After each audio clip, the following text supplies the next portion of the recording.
Erode kitchen. Hello brothers and sisters. இன்றைக்கி நம்ம பார்க்க போகிறது ஒரு இன்ட்ரெஸ்டிங்கான பிரேக்ஃபாஸ்ட் ஐட்டம், டின்னர் ஐட்டம், நீங்கள் எப்படி வேணாலும் வச்சுக்கலாம். இதோட பேர் வந்து பாலக் தெப்லா. இது ஒரு குஜராத்தி ஐட்டங்க. இந்த பாலக் தெப்லா எப்படி செய்கிறதுன்னு நான் உங்களுக்கு செஞ்சு காமிக்கிறதுக்கு முன்னாடி இதுக்கு என்னென்ன இன்க்ரீடியன்ஸ் வேணும்னு நான் ஃபஸ்ட்டு சொல்லிடுறேங்க. 1 கப்பு கோதுமை மாவு, 1/4 கப்பு கடலை மாவு. நான் இந்த மெஷர்மெண்ட்டுக்கு இந்த சேம் ஒரே கப்பாக எடுத்துக்கோங்க. அந்த 1 கப் அளவுக்கு பாலக்கீரை, அதை நல்லா வாஷ் பண்ணிவிட்டு அதோட 3 பச்சை மிளகாய், அது வந்து அவங்கவுங்க காரத்துக்கு தகுந்த மாதிரி ஆட் பண்ணிக்கோங்க. 1 துண்டு இஞ்சி.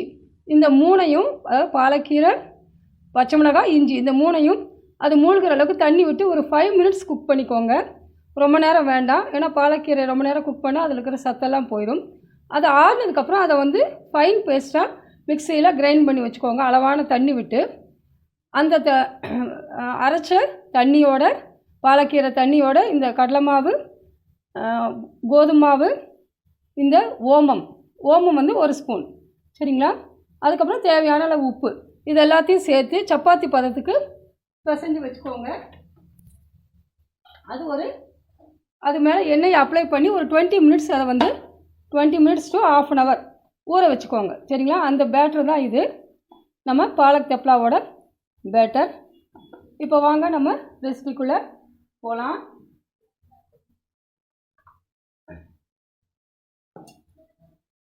இந்த பாலக் தெப்லா வந்து ரொம்ப டேஸ்டியாக இருக்குங்க. பாருங்கள், இது ஒரு லெமன் சைஸ்க்கு ஒரு பால் எடுத்துக்கோங்க. இன்பிட்வீன் தவாவை வந்து சூடு பண்ணி வச்சுக்கோங்க. லைட்டாக கோதுமை மாவு தொட்டு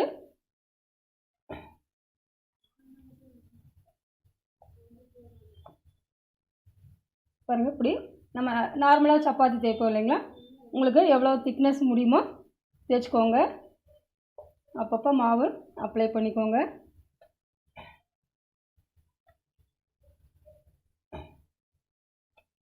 நார்மலாக நம்ம கோதுமை மாவில் செய்கிற சப்பாத்தியை விட இதில் இந்த ஓமம், பாலக்கீரையெல்லாம் செய்கிறதுனால ரொம்ப ஸ்பைஸியாக, சாப்பிட்றதுக்கும் டேஸ்ட்டாக இருக்கும், ப்ளஸ் ஹெல்த்தியும் கூட.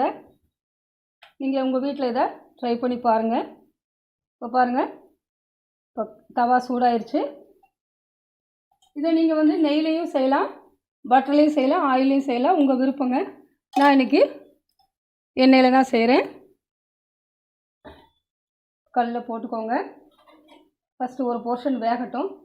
இந்த ஸ்டேஜில் இன்றைக்கி உண்டான டிப்பாக நான் உங்களோட ஷேர் பண்ணுறது இந்த ஓமத்தோட ஹெல்த் பெனிஃபிட்ஸுங்க. ஓமத்தில் வந்து நிறைய ஹெல்த் பெனிஃபிட்ஸ் இருக்குது. இது வந்து ரெஸ்பிரேட்டரி சிஸ்டம் இருக்குது இல்லைங்களா, நுரையீரல் சம்மந்தப்பட்ட இதுக்கு வந்து ரொம்ப நல்லது. வியாதிகளுக்கு வந்து இது ரொம்ப ஹெல்ப்ஃபுல்லாக இருக்கும். அதுக்கப்புறம் கொலஸ்ட்ராலை கண்ட்ரோல் பண்ணுறதுக்கு ஹெல்ப்ஃபுல்லாக இருக்குது. வெயிட் ரிடக்ஷனுக்கும் ரொம்ப நல்லது. அதுக்கப்புறம் இந்த தலையில் நீர் கோர்த்துருக்குன்னு சொல்கிறாங்க இல்லைங்களா, அவங்கெல்லாம் இது வந்து இந்த ஓமத்தை தலையில் அரைச்சி 10 போட்டால் அந்த நீர் கோர்த்த இது வந்து எடுத்துரும். அதுக்கப்புறம் குழந்தைங்களுக்கு இந்த சளி தொந்தரவுலாம் இருக்கும் இல்லைங்களா, அவங்களுக்கெல்லாம் இந்த ஓமம் ரொம்பவே பெனிஃபிஷியலாக இருக்கும். அதுக்கப்புறம் இதில் ஆன்டி ஆக்சிடென்ட்ஸ் இருக்கிறதுனால இம்யூனிட்டி சிஸ்டத்தை வந்து இது பூஸ்ட் பண்ணுது. இந்த மாதிரி நிறைய ஹெல்த் பெனிஃபிட்ஸ் இருக்குது இந்த ஓமம். அதோட முக்கியமானது, இப்போ நம்ம வெளியில் கல்யாணங்களுக்கு இல்லை ஹோட்டல்லாம் சாப்பிடுவோம் இல்லைங்களா, அதெல்லாம் சில சமயம் நமக்கு டைஜஷன் ப்ராப்ளம் பண்ணும், இன்டைஜஷன் அது மாதிரி இருக்கும். அந்த மாதிரி டயத்தில் இந்த மாதிரி ஓம கல்லுன்னு விற்கிதுங்க. அதுவோ இல்லை இந்த ஓம வாட்டரோ, ஓம தண்ணியை கொதிக்க வச்சு இந்த ஓமத்தை போட்டு அதை ஃபில்ட்ரு பண்ணி நீங்கள் குடிச்சிங்க அப்படின்னா அந்த இன்டைஜஷன் ப்ராப்ளத்தை எடுத்துரும். இந்த மாதிரி நிறைய ஹெல்த் பெனிஃபிட்ஸ் இருக்குங்க. நீங்கள் weekly once or 10 days once ஆகுது ஓமத்தை வந்து ஏதோ ஒரு ஃபார்மில் உங்கள் உடம்புல சேர்த்துக்கோங்க.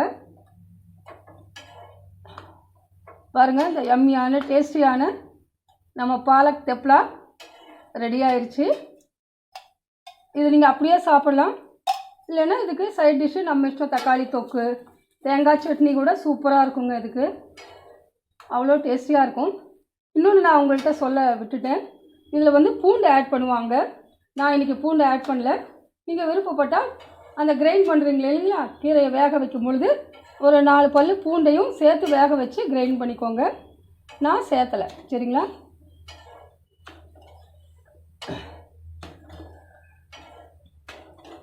பாருங்கள், நம்ம யம்மியான டேஸ்டியான கலர்ஃபுல்லான பாலக் தெப்லா ரெடி ஆயிடுச்சு. இந்த டிப்பும் ரெசிபியும் உங்களுக்கு பிடிச்சிருந்தா ஈரோடு கிச்சனுக்கு சப்ஸ்கிரைப் பண்ணுங்கள். வேறு ஒரு டிப்ஸோடையும் ரெசிபியோடு நான் உங்களை மீண்டும் சந்திக்கிறேன். Till then, this is Prasanna Nagarajan signing of.